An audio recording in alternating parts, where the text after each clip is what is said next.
മൃത്യുവിൻ സുരനായക കോലാഹലം കേൾക്കുമാറായി ഗുരുവേ പങ്കതിക്കവേ ഗന്ധർവ കിന്നരന്മാരും യക്ഷന്മാരും മുനീന്ദ്രനും ദേവന്മാരും സ്വസഗേഹം വിട്ടുപാച്ചൽ തുടങ്ങിടാൻ ആശ്ചര്യം ഇത് കണ്ടപ്പോൾ നായകൻ സൈന്യ സംഭരണം ചെയ്യാൻ സേവകന്മാരോട് പശുക്കളാം ആദിത്യന്മാരും രുദ്രനും വായുഭാഷിയും മകൻ പൂഷാവ് അശ്വികളും യമനും ധനനാഥനും ാനവേറിയിട്ട് എല്ലാവരും ആ ആയുധങ്ങളും ഉത്തരൻ വരാനായി പോയി പറയുവിൻ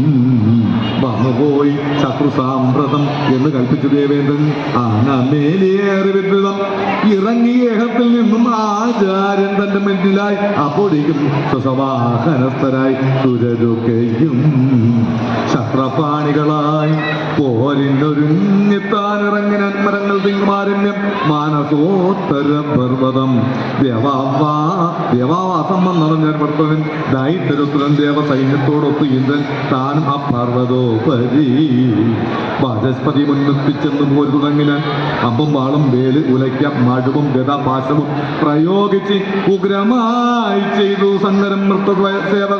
വൃത്രവാസ്തവറിയവൻ നടന്നിതായുത്തം മർത്യർത്തൻ 100 വത്സരം മഹാത്മാക്കൾ ഋഷീന്ദ്രർക്കും നരർക്കും പേടിയാമിതം മരണം തോറ്റുപോയാദ്യം പിന്നെ വായുഗണങ്ങളും യമൻ സൂര്യൻ ശക്രനെ അവൻ തോറ്റോടി സുരരൊക്കെയും